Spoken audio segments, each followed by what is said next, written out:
পূর্ব ত্রিপুরা লোকসভা আসনের চূড়ান্ত নির্বাচনী প্রস্তুতি নিয়ে দক্ষিণ ত্রিপুরা জেলা শাসকের সাংবাদিক সম্মেলন। লোকসভা নির্বাচনের দ্বিতীয় দফা ভোট আগামী ২৬শে এপ্রিল। ১৯শে এপ্রিল প্রথম পর্বের নির্বাচন শেষে দ্বিতীয় দফা পূর্ব ত্রিপুরা আসনে ভোট গ্রহণ প্রক্রিয়া আগামী ২৬শে এপ্রিল শুক্রবার।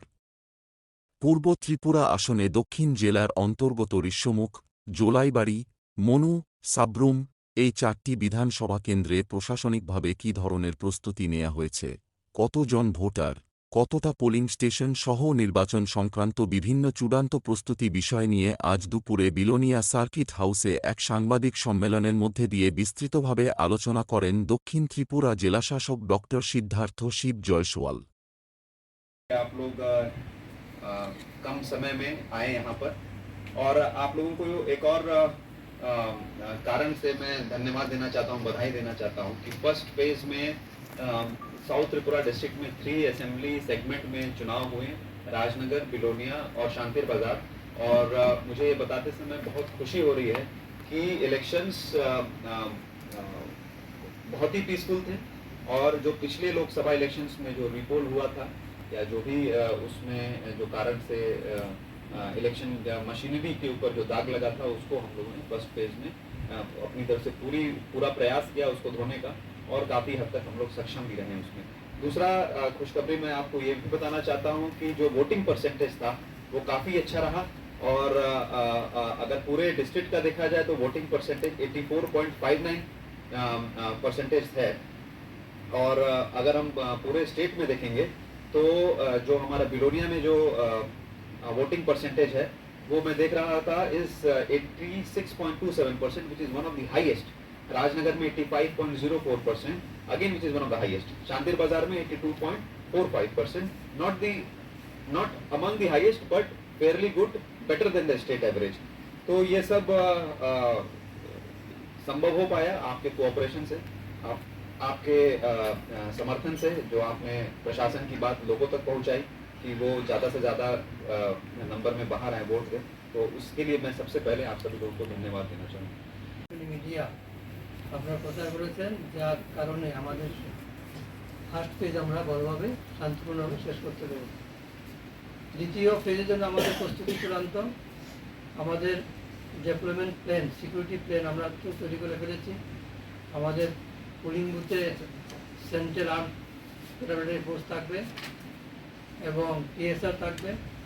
তারপরে বাইরে আমাদের ক্লাস্টার থাকবে, কিউআরটি থাকবে, পিএস মোবাইল থাকবে, আমাদের অন্যান্য অফিসারও থাকবে, যাতে করে আমাদের পোলিং বুথ এবং বুথের বাইরে যাতে কোনো প্রকার গণ্ডগোল বা কোনো কিছু না হয়। আর যদি কোনো কিছু হয় তাহলে খুব কম সময়ে আমরা যাতে রেসপন্স করতে পারি, তার জন্য আমাদের প্রস্তুতি চূড়ান্ত। এবং আজকে 5টার সময় সড়ক প্রচার শেষ হবে।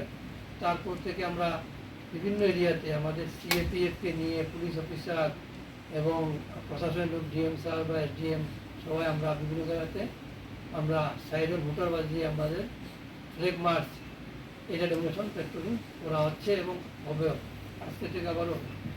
তারপরে আমাদের এই নির্বাচনের সময় যাতে কোনো প্রকার সমস্যা না হয় বর্ডার এরিয়াতে, যেটা ডিএম সাহেব বললেন, আমরা বিএসএফকে বলেছি, মিটিংও করেছি আমরা, আমি নিজেও ভিজিট করেছি বিভিন্ন বিএসএফ ক্যাম্প এবং তাদের সাথে কথাও বলেছি। অ্যাকর্ডিংলি বিএসএফ খুব অ্যালার্ট আছে এবং তার রেজাল্টও পাচ্ছি আমরা, বিভিন্ন জায়গাতে সিজারও হচ্ছে বিএসএফ এর মাধ্যমে। তো আমাদের বিএসএফকে বলেছি বর্ডার সিল করা হচ্ছে এবং আমাদের ভিতরের যা আমাদের পুলিশের যে কার্যকলাপ, আমাদের যে কাজ আমরা সেটাকেও আমরা দায়িত্ব সহকারে করছি। आशा करी सेकेंड फेज আমরা ভালোভাবে শেষ করতে পারব। Thank you. दौरान हम लोगों के कंट्रोल रूम में 140 के अनुमानित कंप्लेंट्स आए थे, जिसको हम लोगों ने समय रहते हुए 15 मिनट एवरेज टाइम में हम लोगों ने उसको रिजॉल्व किया। और आप हमारा कंट्रोल रूम देखेंगे, एक इंटीग्रेटेड कंट्रोल रूम है, 24/7 काम करने वाला कंट्रोल रूम है। उसमें एक समय में 25 से 30 लोग उसको मैन करते हैं। उसमें उसी प्रकार से हमारे आईटी इक्विपमेंट्स लगे हैं, सभी मीन्स ऑफ कम्युनिकेशन है। मैं आप सभी लोग को आमंत्रण देना चाहूँगा, जो भी देखना चाहे वो आके हमारा कंट्रोल रूम का जो इंतज़ाम है, जो अरेंजमेंट है वो देखे और किस प्रकार से हम लोग जो हम लोगों ने स्टैंडर्ड ऑपरेटिंग प्रोसीजर बनाया है, किस प्रकार से हम लोग कंप्लेंट को हैंडल करते हैं और फीडबैक लेते हैं हमारे सिक्योरिटी पर्सनल से, फील्ड में जो स्टाफ है उनसे, और किस प्रकार से हम कॉलर को देते हैं, ये मैं आप सभी लोगों को इनवाइट करना चाहूँगा। आप लोग समय बताइए, मैं आप लोगों को अपना कंट्रोल रूम दिखाऊंगा। उस कंट्रोल रूम के माध्यम से हम लोगों ने 140 से भी ज़्यादा कंप्लेंट्स हम लोग on the day of poll resolve किए, related to webcasting, related to polling agents, related to area domination. और यहाँ पर जहाँ इश्यूज आ रहे थे वहाँ पे स्वयं खुद माननीय एसपी साहब फील्ड में थे, एडिशनल एसपी साहब फील्ड में थे, डीआईजी साहब आए थे, वो भी फील्ड में थे। और पोल डे के दिन मैं खुद पर्सनली 20 से ज़्यादा पोलिंग स्टेशन विजिट किया था, और पूरा का पूरा जो इन्वायरमेंट है, फेस्टिवल का इन्वायरमेंट था, और अच्छी वोटिंग परसेंटेज थी। एक दो इंस्टेंसेस हुए होंगे, 1-2% ऐसे इंस्टेंसेस हुए होंगे, लेकिन उसको भी टैकल कर लिया गया, लेकिन कोई भी ऐसा major incident South Tripura district में नहीं हुआ। तो मैं आशा करता हूं कि जिस प्रकार से हम लोग फर्स्ट फेज में आपस में मिलजुल के हम लोगों ने अच्छा इलेक्शन कराया, सेकेंड फेज 26 तारीख को भी हम लोग एक अच्छा इलेक्शन करा के एक गुड एग्जाम्पल सेट करना चाहते हैं यहाँ पे प्रशासन के लिए, जिसमें आप सभी लोगों के मुझे कोऑपरेशन की ज़रूरत है, और जिसके लिए मैं आपसे रिक्वेस्ट कर रहा हूँ। कोई ऐसा इवेंट ना हो जिससे कि वोटर को इन्फ्लुएंस किया जा सके, चाहे वो बाय ऑफरिंग देम अल्कोहल और by offering them any kind of fooding, और या फिर किसी भी प्रकार का फ्री बीज डिस्ट्रीब्यूशन। तो इस पे हम लोगों की नज़र है, और अभी आने वाले समय में और ज़्यादा सख्ती से हम लोग इस पे हम लोग काम करेंगे। इसके अलावा जो आप लोगों को लीफलेट दिया गया है उसमें डिस्ट्रिक्ट का कंट्रोल रूम का नंबर है। कोई भी समस्या होती है आप लोगों से मैं आग्रह करूंगा कि उस कंट्रोल रूम में फ़ोन करें, और अभी इस मीटिंग के बाद हम लोग एक व्हाट्सएप ग्रुप भी बना रहे हैं, ताकि कोई भी ऐसी कोई वो हो, डायरेक्ट कम्युनिकेशन मेरे और आपके बीच में रहे। इसके अलावा कुछ दिन पहले जब पॉलिटिकल पार्टी से मीटिंग हुई थी, उन लोगों ने भी कुछ इश्यूज़ को लेकर स्ट्रेस दिया है, जिसमें उन लोगों ने बोला है कि पोल डे से पहले विजिबिलिटी ज़्यादा होनी चाहिए, फोर्स की विजिबिलिटी ज़्यादा होनी चाहिए, सायरन के साथ गाड़ी का मूवमेंट होना चाहिए। तो ये सब हम लोगों ने नोट कर लिया है, और इस पे हम लोग अभी एक्शन लेंगे, और एसडीएम को भी हम लोग बता देंगे, एआरओस को भी बता दिया जाएगा कि इस पे ज़्यादा अटेंशन की ज़रूरत है। कुछ इश्यूज पॉलिटिकल पार्टी से पोलिंग एजेंट्स को भी लेकर आए, तो उसके लिए भी हम लोगों ने ऑलरेडी डायरेक्शन दिया है, और अभी फिर से हम लोग ये बार बार डायरेक्शन दे रहे हैं कि पोलिंग एजेंट्स की सिक्योरिटी इंश्योर करना, ये police sector officer, civil sector officer QRT का काम है, उसको एस्कॉर्ट करना। यदि उसको सिक्योरिटी का थ्रेट है तो उसको पोलिंग स्टेशन तक एस्कॉर्ट कर ले आने का भी काम जो है वो प्रशासन करेगा। इसके अलावा जो वेबकास्टिंग है, सभी पोलिंग स्टेशंस में वेबकास्टिंग का कैमरा इंस्टॉल हो गया है, और हम लोग अभी कंट्रोल रूम से उसको मॉनिटर कर रहे हैं। आज उसका ड्राई रन है। तो कल हमारा डिस्पर्सल है, डिस्पर्सल के बाद भी हम लोगों का एरिया डोमिनेशन चालू रहेगा, और आशा करेंगे कि जो अगला फेज का इलेक्शन हो वो भी पीसफुल रहे, और जो पहले फेज की जो कमियां रही हैं उसको हम लोग दूर कर पाएं, पीसफुल रहे, प्लस रिकॉर्ड वोटर टर्नआउट रहे। यही मेरी आप सभी लोगों से रिक्वेस्ट है कि आप जो हमारा मैसेज है वो लोगों तक पहुंचाएं। 26 पोलिंग स्टेशन हैं, पोलिंग स्टेशन लोकेशंस 169 हैं, जिसमें से 7 अर्बन एरियाज में हैं और 160 रूरल एरियाज में हैं। तो टोटल 169 पोलिंग स्टेशन लोकेशंस हैं। ये फैक्ट्स एंड फिगर्स मैं आप सभी लोगों को लीफलेट के माध्यम से दे दूंगा। जितने भी पोलिंग स्टेशन लोकेशंस हैं उसमें माइक्रो ऑब्जर्वर की तैनाती होगी, और जितने भी पोलिंग स्टेशंस हैं, all 226 polling stations will be covered by webcasting. और जैसा कि आपने देखा फर्स्ट फेज में इलेक्शन से पहले पावर का कुछ समस्या था, इंटरनेट का समस्या था। ऐसा यदि अगर कुछ ऐसा होता है लास्ट मोमेंट में, तो हमारी ऑफलाइन रिकॉर्डिंग रहेगी वहां पर, और इन वेबकास्टिंग के माध्यम से भी जो भी कंप्लेंट्स आ रहा था हमारे पास, हम लोग कंट्रोल रूम में उसको वेबकास्टिंग के माध्यम से भी वेरीफाई कर रहे थे कि पोलिंग स्टेशन में कोई समस्या ना हो। दूसरा जो थर्ड नंबर की बात है उस पे ये है कि सभी पोलिंग स्टेशन लोकेशन में सीएपीएफ की तैनाती रहेगी, और सेक्टर्स में जो सिविल सेक्टर्स हैं, पुलिस सेक्टर ऑफिसर्स हैं, वो लोग अपने सेक्टर्स में अपने जो है जिम्मेदारी के अनुसार काम करेंगे। इसके अलावा सीएपीएफ, टीएसआर और त्रिपुरा पुलिस के जो क्यूआरटीज हैं वो उसमें एरिया डोमिनेशन करेंगे।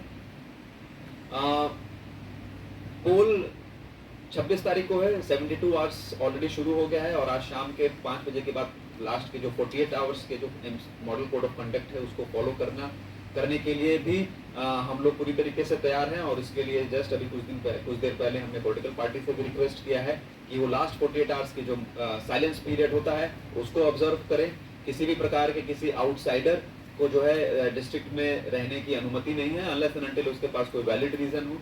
FST नाका पॉइंट्स जहाँ पे चुनाव खत्म हो गए वहाँ पे भी FST हैं और नाका पॉइंट्स भी वहाँ पर हैं और वहाँ पर हम लोग सख्ती से देख रहे हैं कि कोई इंडिविजुअल बाहर से ना आए। उसके अलावा 50,000 से ज़्यादा कैश ले जाने पे उसकी इंक्वायरी होगी और यदि प्रॉपर सपोर्टिंग डॉक्यूमेंट्स नहीं है तो उसको सीज कर लिया जाएगा। ये भी मैं आप लोगों के माध्यम से लोगों को बताना चाहता हूँ। सेक्शन 144 CRPC का ऑर्डर दिया जा चुका है जो कि कुछ ही समय में लागू हो जाएगा और उसके अनुसार जो भी इस प्रकार की गैदरिंग है with weapons, without weapons, more than 5 is not allowed till the conclusion of the poll. Internal security के साथ साथ जो बॉर्डर सिक्योरिटी है उसको भी लेकर मैंने SP साहब ने जो BSF के कमांडेंट्स हैं, कंपनी कमांडर्स हैं, उनके साथ हमने बात की है, चर्चा की है और इंटरनल सिक्योरिटी के साथ साथ बॉर्डर सिक्योरिटी पे भी हम लोगों का बराबर का अटेंशन है, बराबर का हम लोगों का ध्यान है। अलावा जो भी कम्युनिटी हॉल्स हैं 126 पोलिंग स्टेशंस हैं। पोलिंग स्टेशन लोकेशंस 169 हैं जिसमें से 7 अर्बन एरियाज में हैं और 160 रूरल एरियाज में है। तो टोटल 169 पोलिंग स्टेशन लोकेशंस हैं। ये फैक्ट्स एंड फिगर्स मैं आप सभी लोगों को लीफलेट के माध्यम से दे दूंगा। जितने भी पोलिंग स्टेशन लोकेशंस हैं उसमें माइक्रो ऑब्जर्वर की तैनाती होगी और जितने भी पोलिंग स्टेशंस हैं all 226 polling stations will be covered by webcasting. और जैसा कि आपने देखा फर्स्ट फेज में इलेक्शन से पहले पावर का कुछ समस्या था, इंटरनेट का समस्या था। ऐसा यदि अगर कुछ ऐसा होता है लास्ट मोमेंट में तो हमारी ऑफलाइन रिकॉर्डिंग रहेगी वहां पर और इन वेबकास्टिंग के माध्यम से भी जो भी कंप्लेंट्स आ रहा था हमारे पास हम लोग कंट्रोल रूम में उसको वेबकास्टिंग के माध्यम से भी वेरीफाई कर रहे थे कि पोलिंग स्टेशन में कोई समस्या ना हो। दूसरा जो थर्ड नंबर की बात है उस पे ये है कि सभी पोलिंग स्टेशन लोकेशन में CAPF की तैनाती रहेगी और सेक्टर्स में जो सिविल सेक्टर्स हैं, पुलिस सेक्टर ऑफिसर्स हैं, वो लोग अपने सेक्टर्स में अपने जो है जिम्मेदारी के अनुसार काम करेंगे। इसके अलावा CAPF, TSR और त्रिपुरा पुलिस के जो QRTs हैं वो उसमें एरिया डोमिनेशन करेंगे। पोल 26 तारीख को है, 72 आवर्स ऑलरेडी शुरू हो गया है और आज शाम के 5 बजे के बाद लास्ट के जो 48 आवर्स के जो मॉडल कोड ऑफ कंडक्ट है उसको फॉलो करने के लिए भी हम लोग पूरी तरीके से तैयार हैं। और इसके लिए जस्ट अभी कुछ देर पहले हमने पॉलिटिकल पार्टी से भी रिक्वेस्ट किया है कि वो लास्ट 48 आवर्स की जो साइलेंस पीरियड होता है उसको ऑब्जर्व करें। किसी भी प्रकार के किसी आउटसाइडर को जो है डिस्ट्रिक्ट में रहने की अनुमति नहीं है अनलेस एंड अनटिल उसके पास कोई वैलिड रीजन हो। FST नाका पॉइंट्स जहाँ पे चुनाव खत्म हो गए वहाँ पे भी FST हैं और नाका पॉइंट्स भी वहाँ पर हैं और वहाँ पर हम लोग सख्ती से देख रहे हैं कि कोई इंडिविजुअल बाहर से ना आए। उसके अलावा 50,000 से ज़्यादा कैश ले जाने पे उसकी इंक्वायरी होगी और यदि प्रॉपर सपोर्टिंग डॉक्यूमेंट्स नहीं है तो उसको सीज कर लिया जाएगा। ये भी मैं आप लोगों के माध्यम से लोगों को बताना चाहता हूँ। सेक्शन 144 CRPC का ऑर्डर दिया जा चुका है जो कि कुछ ही समय में लागू हो जाएगा और उसके अनुसार जो भी इस प्रकार की गैदरिंग है with weapons, without weapons, more than 5 is not allowed till the conclusion of the poll. Internal security के साथ साथ जो बॉर्डर सिक्योरिटी है उसको भी लेकर मैंने SP साहब ने जो BSF के कमांडेंट्स हैं, कंपनी कमांडर्स हैं, उनके साथ हमने बात की है, चर्चा की है और इंटरनल सिक्योरिटी के साथ साथ बॉर्डर सिक्योरिटी पे भी हम लोगों का बराबर का अटेंशन है, बराबर का हम लोगों का ध्यान है। अलावा जो भी कम्युनिटी हॉल्स हैं